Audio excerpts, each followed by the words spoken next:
Dimohon berdiri.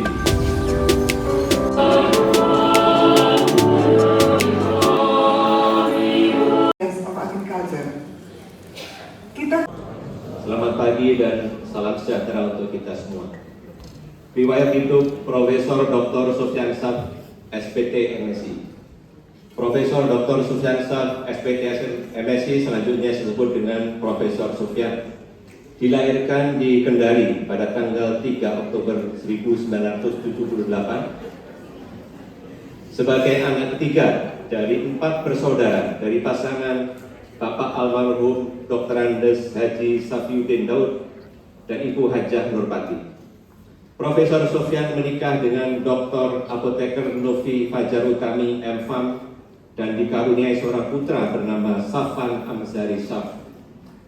Profesor Sufyan menamatkan pendidikan dasar dan menengahnya di Kendari, yaitu SD Negeri Kemaraya Barat dan SMP Negeri 1 Kendari. Pendidikan lanjutan atas di SMA Negeri 1 Kendari. Pendidikan tinggi Profesor Sufyan ditempuh seluruhnya di IPB. Gelar sarjana diperoleh dari jurusan Teknologi Hasil Ternak Fakultas Peternakan tahun 2001.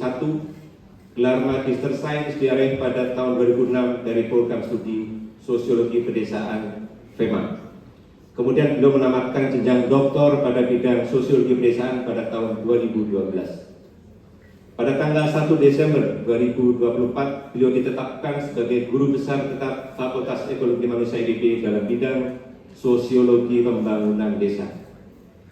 Profesor Sufyan telah berkarir sebagai dosen di Departemen Sains Komunikasi dan Pengembangan Masyarakat SKPN FEMA IPB sejak 1 Desember 2019. Selama menjadi dosen, Profesor Sufyan diberikan amanah sebagai Sekretaris Divisi Sosiologi Pedesaan dan Pengembangan Masyarakat, Sekretaris Pusat Studi Pengembangan Pertanian dan Pedesaan PSP3, Kepala PSP3, Wakil Kepala LPPM, dan saat ini menjabat sebagai Dekan FEMA. Profesor Sufyan memiliki hobi berorganisasi. Beliau pernah menjabat sebagai Ketua OSIS di SMA Negeri 1 Kendari, Ketua PC Ikatan Remaja Muhammadiyah IRM Kendari, Ketua Forum Komunikasi OSIS se-Sulawesi Tenggara, Ketua HIP Cabang Bogor, Ketua Hima Proter Fakultas Peternakan IPB, Presidium Mahasiswa ISMA Peti, dan Wakil Sekretaris Sekjen PBHMI. Profesor Sufyan juga terlibat di beberapa organisasi kemasyarakatan dan profesi seperti Ketua Majelis Percepatan Transformasi Desa NPP IJMI, Ketua IJMI Orvilsus Bogor, Presidium MB Kami Jawa Barat, PC Muhammadiyah Dermaga, Dewan Pakar Adkasi, Ketua Dewan Pembina DPP DDI, Wakil Ketua Saspri, dan anggota ISI. Profesor Sufyan mengajar 6 mata kuliah pada program sarjana terapan, 10 pada program sarjana, 12 pada program sarjana magister, 7 program doktoral. Hingga kini Profesor Sufyan membimbing 11 sarjana terapan, 28 sarjana, 42 magister, dan 16 doktor. Dalam 5 tahun terakhir, Profesor Sufyan telah melakukan penelitian sebanyak 10 judul dalam skema hibah dikti dan IPB. Berbagai riset kerjasama data desa presisi dan pengabdian kepada masyarakat sebanyak 65 kegiatan. Profesor Sufyan telah menulis 15 artikel pada jurnal dan proceeding internasional, 48 jurnal nasional, dan memiliki 18 hak kekayaan intelektual. Profesor Sufyan memiliki Sinta Score of Roll 2277, Sinta Score 3 tahun 506, dan H-Index Scopus 3, H-Index Google Scholar 14. Tercatat publikasi Profesor Sufyan telah disitasi sebanyak 42 kali di Scopus dan 772 kali di Google Scholar. Selain itu, Profesor Sufyan telah menulis 18 buku dan ratusan artikel opini yang dimuat di berbagai media nasional. Profesor Sufyan juga ditunjuk sebagai editor dan reviewer pada beberapa jurnal internasional maupun nasional, di antaranya Jurnal Frontiers, Cogent Arts and Humanities, Journal of Region and Rural Development Planning, Solidarity, dan beberapa jurnal nasional yang terindeks tuntas. 2 inovasi penting yang telah dikembangkan Profesor Sufyan. Pertama adalah data desa presisi atau DDP. DDP telah diinisiasi di ribuan desa, 38 kabupaten kota, 16 provinsi yang telah melibatkan ribuan warga desa, ribuan mahasiswa dan alumni, 72 mitra kerjasama, baik perguruan tinggi, pemerintah daerah, dan swasta. Yang kedua, Sekolah Pemerintahan Desa atau SPD, yang merupakan program non-degree untuk aparatur desa dalam tata kelola dan perencanaan berbasis data. SPD telah diterapkan di 290 desa dan diikuti 870 dari aparat desa di Kabupaten Bogor. Selama berkarir, Profesor Sofyan memperoleh beberapa penghargaan, diantaranya 113 karya inovasi Indonesia paling prospektif dari Business Innovation Center, tanda kehormatan Sehat Rencana Karya Sata 10 dari Presiden Republik Indonesia, Public Relations Indonesia Awards kategori Community Based Development dari PRI, dan dosen dengan kinerja pengabdian kepada masyarakat terbaik dari BB. Demikian daftar nilai hidup Profesor Dr. Sofyan Syaf, SPT MSI. Terima kasih. Wassalamualaikum warahmatullahi wabarakatuh.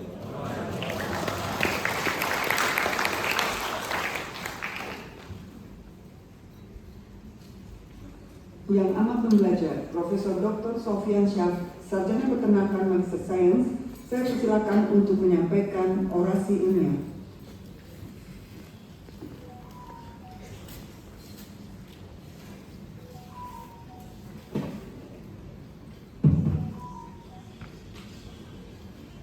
Bismillahirrahmanirrahim. Assalamualaikum warahmatullahi wabarakatuh. Selamat pagi dan salam sejahtera untuk kita semua.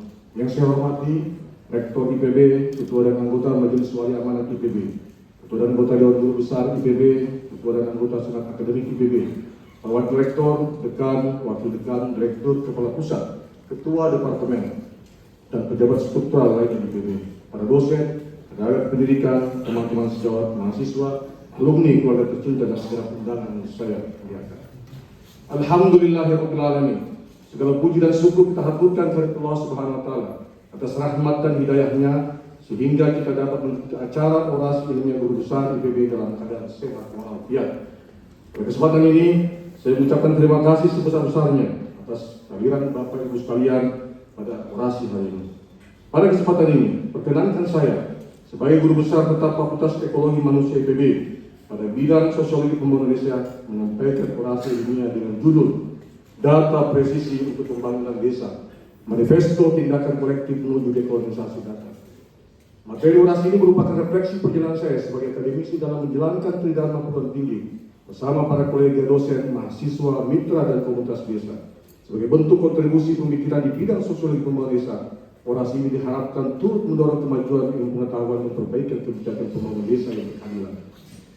Hadirin yang berbahagia, izinkan saya membuka orasi ini dengan pertanyaan, mengapa desa di Indonesia masih terjebak dalam kemiskinan, pengangguran, dan ketimpangan yang terus berulang? Mengapa begitu banyak desa tetap tertinggal dan terpinggirkan, padahal anggaran untuk program pembangunan desa terus digelontorkan setiap tahun? Realitas ini bukan sekedar masalah angka atau statistik, melainkan kegagalan mendasar dalam cara negara memandang desa. Desa diposisikan sebagai objek lokasi program, bukan sebagai subjek yang mampu membangun dirinya sendiri. Masalah utamanya tetap pada relasi kuasa dalam sistem pendataan yang top down dan seragam. Negara menyusun kebijakan berdasarkan data dari pusat yang seringkali tidak mencerminkan realitas sosial, ketimpangan dan kerentanan warga desa. Akibatnya, kebijakan dihasilkan tidak tepat dari kebutuhan nyata dan justru memperkuat ketimpangan yang ada. Padahal kita hidup di era big data, era ketika hampir semua aspek kehidupan direkam, dipetakan dan diukur. Namun ironisnya, justru saat data melimpah, suara warga desa tetap tak terdengar. Data dikumpulkan bukan untuk warga, melainkan tentang warga. Ini adalah bentuk kolonisasi pengetahuan. Ini adalah bentuk kolonisasi pengetahuan baru ketika desa didata, dicatat, dan diprogram tanpa dilibatkan dalam proses.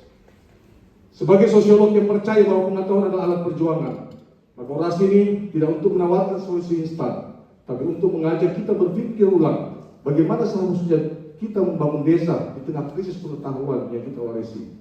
Juga bagaimana mewujudkan harapan dan kehendak para pendiri bangsa tentang democratic rural development dan data akurat agar tujuan pembangunan tercapai. Untuk itu, izinkan saya mengajukan beberapa pertanyaan. Bagaimana mungkin kita membangun desa tanpa benar-benar mengenal siapa yang tinggal di dalamnya? Mengapa warga desa tidak diberi ruang untuk menyusun dan memaknai data tentang dirinya? Dan mengapa dalam negara demokratis informasi dasar tentang kehidupan warga justru dikuasai oleh institusi-institusi yang jauh dari mereka? Pertanyaan-pertanyaan tersebut tidak hanya perlu dijawab, tapi perlu direspon secara kolektif. Dan dari sinilah orasi ini dimulai sebagai manifesto untuk tindakan kolektif untuk memulihkan kedaulatan data, partisipatif dan adil. Sebab tanpa data yang berpihak kepada warga, tak akan pernah ada pembangunan yang berpihak kepada keadilan. Bapak Ibu yang terhormat, kita hidup di zaman ketika data dianggap sebagai emas baru. Di ruang-ruang birokrasi dan dalam dokumen perencanaan pembangunan, data menjadi dasar segala keputusan. Mulai dari siapa yang dianggap miskin, siapa yang layak menerima bantuan, dan wilayah mana yang perlu diprioritaskan. Namun kita patut bertanya, data yang mana, data dari siapa, dan data untuk siapa? Pengalaman kami di lapangan menunjukkan bahwa tidak sedikit warga miskin yang berhak mendapatkan perhatian negara berupa bansos. Tapi yang terjadi adalah sebaliknya. Pada Juni 2024, kita dihebohkan dengan berita 2 elit yang silang pendapat tentang data bansos. Menteri PPN menyatakan bahwa 40% bansos tidak tepat sasaran. Sebaliknya, Menko Perekonomian membantah pernyataan PPN tersebut. Padahal, dalam struktur pembangunan nasional saat ini, data telah berubah menjadi alat yang sangat kuat. Data digunakan untuk menentukan alokasi anggaran desa, menentukan jumlah penerima bansos, menyusun prioritas pembangunan infrastruktur, dan mengindikasi wilayah tertinggal atau berkembang. Data seringkali tidak mencerminkan kenyataan yang di warga di lapangan.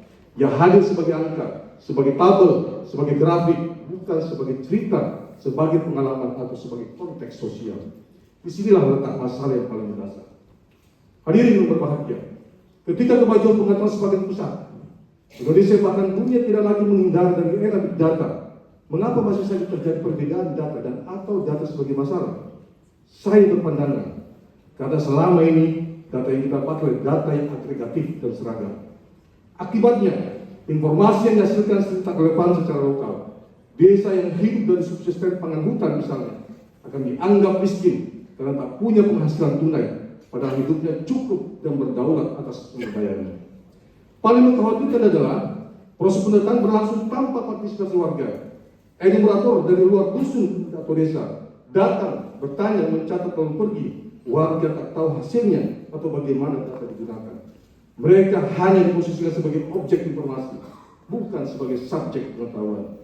Dampak dari sistem pendataan seperti ini sangat serius dan tidak hanya bersifat administratif, tapi juga sosiologis dan politis.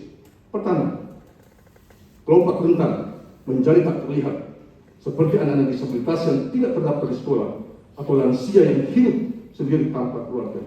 Tentang hal ini, Tyler mengingatkan, jika Anda tidak ada dalam data, maka Anda tidak ada dalam kebijakan. Kedua, desa kehilangan agensi untuk mengatur dirinya sendiri. Dan ketiga, sistem ini memproduksi ketimpangan dan terdata terus diperhatikan sementara yang tak terlihat makin terpinggirkan. Realitas ketimpangan data tampak jelas dalam pembangunan desa seperti Desa Gelang Anyar, Jawa Barat. Hampir setiap tahun Kadis kebingungan karena daftar KK penerima bansos dari pusat berbeda dengan usulan desa. Situasi ini memicu keresahan dan ketidakadilan. Merespon hal ini, Kadis mengambil inisiatif melakukan pendataan ulang. Tindakan Kadis menunjukkan hadirnya kesadaran data di tingkat desa sebagai strategi politik warga untuk berebut kembali kendali pembangunan lewat data yang sahih, partisipatif dan bermartabat. Akhirnya, data bukan sekedar angka, melainkan cermin kuasa yang bisa membebaskan atau menindas. Masalahnya bukan pada data, tapi cara digunakan dan siapa yang mengendalikan. Karena itu, data presisi hadir sebagai tindakan kolektif untuk memperbaiki sistem data dan cara kita memahami desa serta warganya. Bapak Ibu yang berbahagia, menyusuri sejarah pembangunan desa di Indonesia dari era kolonial hingga otonomi daerah, terlihat pola berulang. Desa dilihat dari kejauhan, dipetakan dari atas dan dikendalikan logika luar. Di balik retorika pemberdayaan, desa seringkali menjadi objek kebijakan berbasis asumsi teknokratis.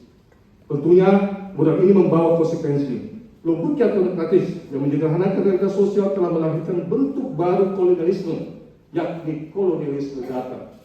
Inilah fokus utama bagian ini, membongkar akar epistemologis dari pendekatan pembangunan yang mendominasi desa, serta bagaimana data berubah dari alat pembebasan menjadi instrumen kuasa dalam ekosistem pembangunan. Scott dalam bukunya berjudul Seeing Like Estate menjelaskan bagaimana negara modern membangun sistem pengetahuan yang mudah dibaca dari atas. Dalam konteks kerangka Scott, desa selalu dipandang sebagai unit administratif, bukan komunitas sosial. Penduduk jadi angka, hutan jadi ruang kosong, keluarga jadi kategori angka agregat. Scott menyebutnya high modernism, keyakinan bahwa data cukup untuk mengatur dunia sosial seperti mesin. Pengalaman kami di desa pesisir Nusa Tenggara Timur membuktikan hal tersebut. Dalam data nasional, desa itu tercatat sebagai wilayah miskin, pendapatan rata-rata di bawah garis kemiskinan. Tapi apa yang tak terlihat? Desa itu punya lumbung pangan adat, hidup dari musim ikan, dan soliditas komunitas yang jauh lebih kuat daripada tunai.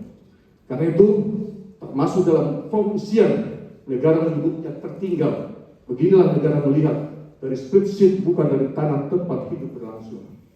Teknokratisme bukan hanya soal cara melihat, tapi soal siapa yang berkuasa memutuskan dan mengklaim kebenaran. Dalam sistem pembangunan saat ini, data menjadi alat kuasa yang diselimuti bahasa objektivitas. Setiap tahun, jutaan warga desa ikut pendataan. Tapi berapa banyak yang tahu untuk apa data itu digunakan? Berapa yang melihat hasilnya atau terlibat dalam perencanaan? Jawabannya hampir tidak pernah. Mereka hanya penyedia informasi tanpa kuasa atas penggunaannya. Inilah yang disebut Oldry dan Mejias sebagai kolonialisme data, ekstraksi nilai tanpa persetujuan, partisipasi atau kontrol warga atas hidupnya sendiri. Hadirin yang berbahagia, mari kita lihat lebih jauh bagaimana kolonialisme data bekerja dalam konteks desa. Pertama, warga dimintai data tanpa tahu untuk siapa dan untuk apa. Enumerator data membawa formulir mengajukan pertanyaan lalu pergi tanpa umpan balik atau verifikasi sosial. Warga hanya menjadi data feed, terputus dari pengambilan keputusan. Kedua, pengetahuan lokal kerap dianggap tak valid dan tak layak jadi dasar kebijakan. Ukuran kemiskinan versi warga dinilai tidak terukur, sementara cerita, nilai, dan kearifan lokal dianggap tidak ilmiah dan diabaikan dalam data pembangunan. Dan ketiga, pembangunan sering mengabaikan kecerdasan politik data. Desa dianggap tidak tahu, lalu diberi program dari atas untuk dijalankan. Padahal Santos menekankan pentingnya epistemologi dari selatan, pengakuan atas cara komunitas lokal memahami dan bertindak. Hadirin yang terhormat, kolonialisme data adalah bentuk penghilangan agensi komunitas. Demokrasi menjadi prosedural, bukan substansi. Warga punya hak pilih, tapi tidak atas informasi tentang dirinya. Desa diberi anggaran, tapi tak kuasa atas pengetahuannya sendiri. Saya ingin menekankan sekali lagi, bahwa kita sedang tidak menolak data, tapi menolak cara lama yang top down dan menutup mata terhadap realitas sosial. Kita menolak pembangunan yang tak berpijak pada suara warga. Sudah saatnya menggugat logika kolonialisme data dan membangun sistem pendataan yang menghargai kecerdasan komunitas serta menjadikan warga sebagai subjek. Inilah mengapa data desa presisi bukan sekedar penting secara teknis, tapi urgent secara politis. DDP adalah jalan keluar dari kolonialisme data, jembatan menuju demokratisasi pengetahuan, dan cara memulihkan martabat desa sebagai ruang hidup yang berdaya. Bapak Ibu yang terhormat, DDP bukan sekedar metode baru statistik pembangunan, melainkan tawaran epistemologi, politik, dan sosial untuk mengembalikan kendali pengetahuan kepada warga desa. DDP adalah pendataan alternatif yang menggabungkan 3 pendekatan sekaligus, mikrospasial, sensus, dan partisipatif, berbasis digital yang dilakukan secara bertahap dan bersamaan. Seluruh pengetahuan DDP ditransfer ke warga, pemuda terutama pemuda desa sebagai aktor utama pengumpulan dan validasi data. DDP tidak sekedar memotret data sebagai objek, tapi menjadikan pendataan sebagai momen pembelajaran kolektif. Pendataan menjadi alat demokratisasi pengetahuan, bukan sekedar alat administratif. Warga desa pun ditempatkan sebagai produsen pengetahuan. Inilah penjelaman prinsip utama DDP, pembalikan posisi epistemik warga desa. Di dalam DDP, warga tak sekedar memberi informasi, tapi juga memaknai, memverifikasi, dan menggunakannya untuk pengambilan keputusan. Proses ini membangun kesadaran bahwa data milik komunitas desa. Warga jadi tahu siapa tetangganya yang rentan, tidak punya jamban, atau tinggal di rumah tidak layak huni. Karena lahir dari partisipasi langsung, pengetahuan ini lebih dipercaya dan bermakna. Sebagai inovasi, DDP adalah bentuk reflektif atas kondisi pembangunan desa dan respon atas perkembangan big data. Oleh karena itu, DDP hadir untuk menyempurnakan sistem pendataan yang ada saat ini, bukan sebagai antitesa. Adapun ciri DDP, setiap keluarga dipetakan secara mikrospasial, data digunakan untuk musyawarah, desa memiliki kontrol penuh atas data, dan DDP bukan sekedar alat teknis, melainkan gerakan sosial dan epistemik. Inilah ikhtiar menuju dekolonisasi data. Hadirin yang berbahagia, dekolonisasi data bukan sekedar menolak sistem lama, tapi membangun sistem baru yang adil, setara dan berpihak pada komunitas. Dalam konteks desa ini berarti mengembalikan kendali pengetahuan kepada mereka yang selama ini menjadi objek pembangunan. Ini sesuai dengan visi Presiden dan Wapres pertama RI yang diperkuat melalui Dewan Perancang Nasional atau DPN yang lahir tahun 1959. DPN menekankan pentingnya data akurat yang berpihak kepada rakyat, bukan asumsi. DPN menekankan posisi fondasi data ilmiah sebagai basis ideologis untuk merancang masa depan bangsa. Karena itu, DPN merupakan kelanjutan amanat pendiri bangsa, membangun dari bawah dengan kekuatan rakyat berdasarkan pengetahuan yang sahih dan nyata. Atas uraian tersebut, maka DDP dapat dipahami sebagai manifestasi dari New Social Movement Theory, karena DDP bukan sekedar gerakan teknis pendataan, melainkan gerakan sosial baru yang memperjuangkan nilai pengetahuan partisipatif dan keadilan epistemik di tingkat lokal. Tidak hanya itu saja, DDP berperan sebagai bentuk konkret dekolonisasi data yang menolak dominasi sistem pendataan negara yang seragam dan tebal, serta merebut kembali hak komunitas desa untuk memproduksi, mengelola dan menggunakan data mereka sendiri demi pembangunan yang adil dan bermartabat. Untuk itu, beberapa upaya tindakan kolektif menuju dekolonisasi data. Pertama, mengembalikan kendali data kepada komunitas. Kedua, mengakui keragaman pengetahuan lokal. Dan ketiga, data sebagai sarana keadilan sosial. Oleh karena itu, data bukan hanya soal apa adanya, tapi apa yang seharusnya, yang harus membantu mewujudkan keadilan, bukan sekedar mencatat ketimpangan. Dan atas semua itu membutuhkan tindakan kolektif. Hadirin yang saya hormati, tindakan kolektif adalah proses sosial, bukan sekedar aksi teknis, tetapi melibatkan edukasi kritis, musyawarah berbasis data, dan rekonstruksi relasi sosial yang lebih adil.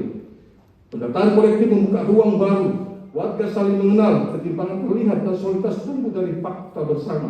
DDP adalah bentuk tindakan kolektif untuk meretas ketimpangan lewat kerjasama pengetahuan.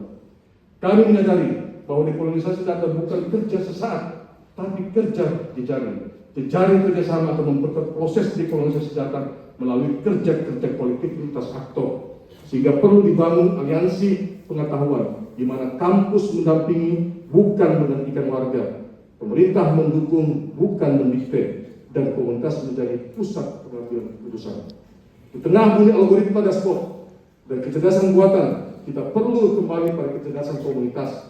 Kita butuh big data, tapi yang dibangun dari bawah. Kita butuh teknologi dan tidak menjauhkan warga dari proses, melainkan menyatukan dalam gerakan kolektif. Itulah jalan dekolonisasi data. Itulah arti tindakan kolektif. Itulah masa depan desa yang kita perjuangkan. Hadirin yang saya hormati, perubahan yang hanya mungkin terjadi jika kita mendemokratisasi alat penting pembangunan yaitu data. Demokratisasi data bukan sekedar membuka akses, tapi juga mengubah siapa yang memproduksi pengetahuan dan menentukan arah pembangunan. Desa adalah tempat terbaik untuk memulai demokratisasi data, sebab desa tidak hanya mampu menghasilkan data yang presisi, tapi juga lebih adil secara sosial politik. Atas semangat tersebut, saya mengajak kepada seluruh elemen masyarakat untuk menyuarakan seruan manifesto bersama bahwa saatnya kita membangun sistem pendataan yang adil, partisipatif, dan demokratis. Pengalaman kami melakukan di beberapa tempat dari hasil kolaborasi warga dapat diintegrasikan dengan aksi sosial secara efektif dan tepat sasaran. Karena itulah sejumlah regulasi lahir sebagai tonggak institusi DDP seperti Pergub Tabut, Pergub Sulbar, Peraturan Nagari Perempuan, Pergub Kaltim, dan Perda Sulawesi Tenggara.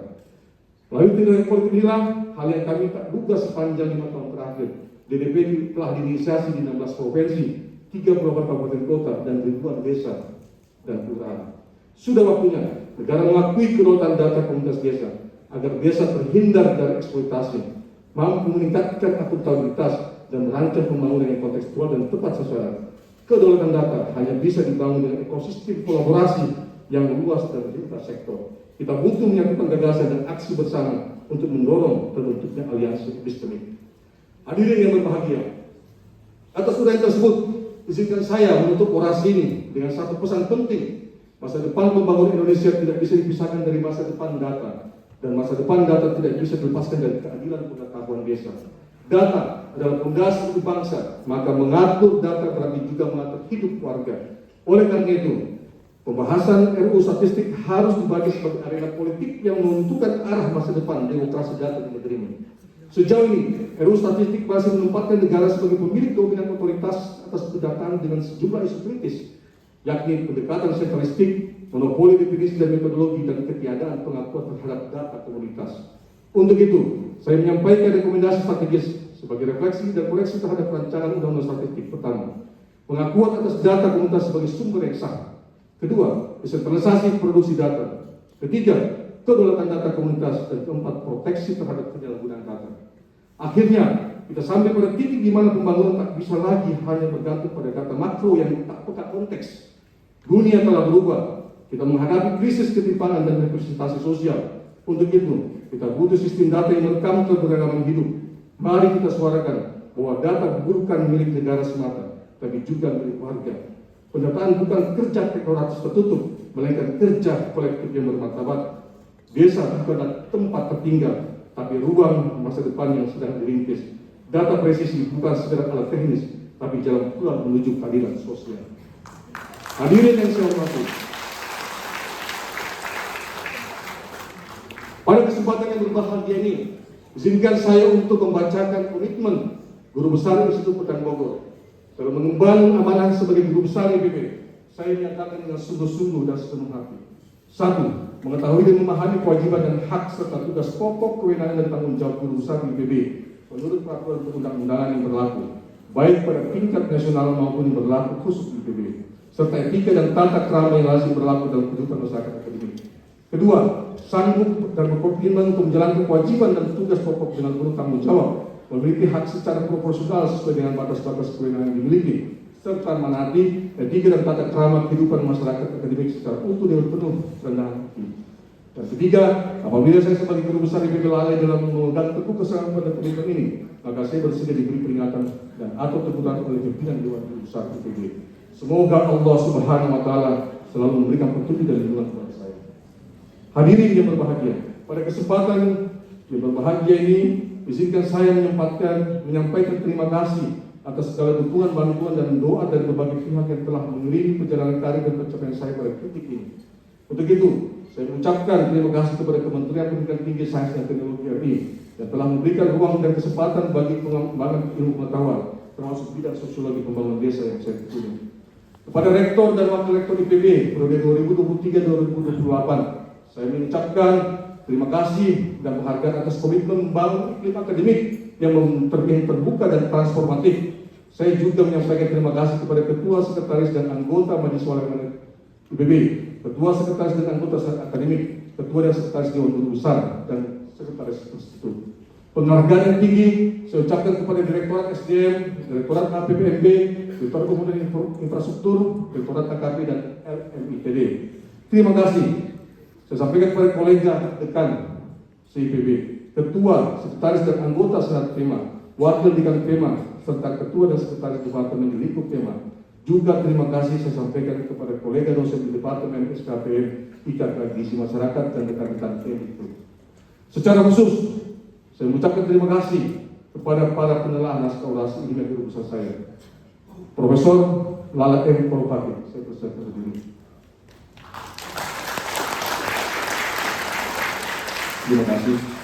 Dan Profesor Yunus Akinseng. Masukan dari Bapak berdua telah memperkaya substansi dan memperkuat posisi argumen saya dalam orasi ini.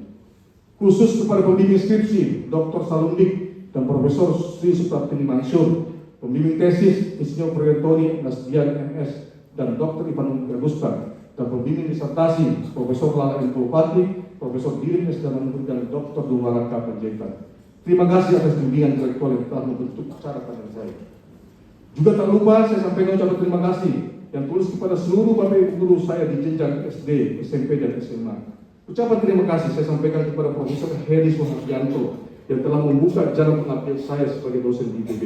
Juga kepada almarhum Profesor Sayogyo, tempat saya menimba ilmu sosiologi besar. Saya mendoakan semoga Allah SWT membalas kebaikan dengan sebaik-baiknya balasan. Kepada Profesor Mulatno, Profesor Asep Saifuddin, Profesor Hairul Anwar Putro, Dr. Titi Sumarti, dan Dr. Surya Adibowo, Saya ucapkan terima kasih atas dukungan yang telah menguatkan saya untuk berkarir sebagai akademisi yang berpihak, membumi, dan tidak berhenti belajar. Terima kasih kepada pemerintah di tingkat desa, kabupaten, provinsi, hingga pusat atas ruang dialog, kepercayaan, dan dukungan terhadap implementasi DDP. Terima kasih kepada kolega senior atas kemampuan, atas kesempatan belajar yang diberikan tentang banyak hal, terutama menjadikan DDP sebagai aksi kolektif yang berpihak. Juga terima kasih saya ucapkan kepada kolega Kahmi Jabar, Kahmi Bogor, Muhammadiyah, ICMI, dan KPU atas diskusi yang bernas tentang keislaman dan keindonesiaan. Ucapan terima kasih juga saya sampaikan kepada kolega SMA 1 Kendari, S1, S2, S3, dan ISMA Peti yang sampai hari ini terus merawat persahabatan dengan tulus. Terkhusus ucapan terima kasih saya sampaikan kepada keluarga Kebun Desa, kolega junior, dan seluruh pegiat laboratorium data desa presisi, dan tidak bisa saya sebutkan satu persatu. Saya sampaikan terima kasih yang sebesar-besarnya.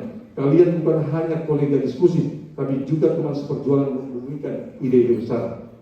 Kepada keluarga besar Kendari dan Solo, saya ucapkan terima kasih karena selalu mendukung saya dan keluarga untuk terus berkarya tanpa kehilangan jati diri dan akar budaya.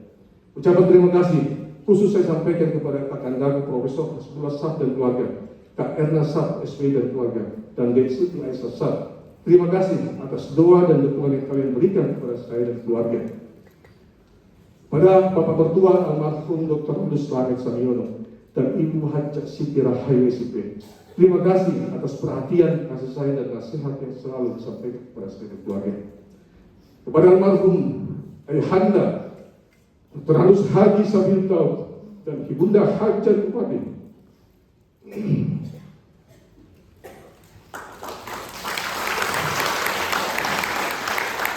saya sampaikan terima kasih yang tak terucapkan dengan kata. Kalian berdua dalam tempat saya belajar arti kemuliaan seorang manusia,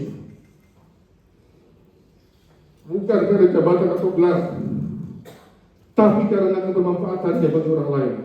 Warisan nilai dan kepentingan ini akan terus saya bawa dalam setiap langkah. Terakhir, kepada istriku tercinta, Dr. Apoteker Kopi Pajar Utara, dan anakku tersayang Safwan Amzarisa.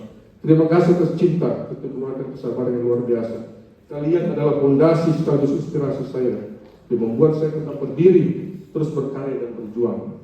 Kepada kalian semua, orasi ini saya persembahkan. Semoga ilmu yang saya bagikan bukan hanya bermanfaat di ruang akademik, tapi juga menghadirkan keadilan sosial, terutama bagi masyarakat desa yang selama ini menjadi sumber inspirasi dan pusat perjuangan saya. Demikian orasi 5 ini saya sampaikan, dan mohon maaf atas segala kekurangan. Wassalamualaikum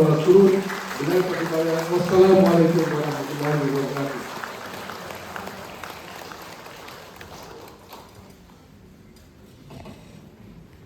Selanjutnya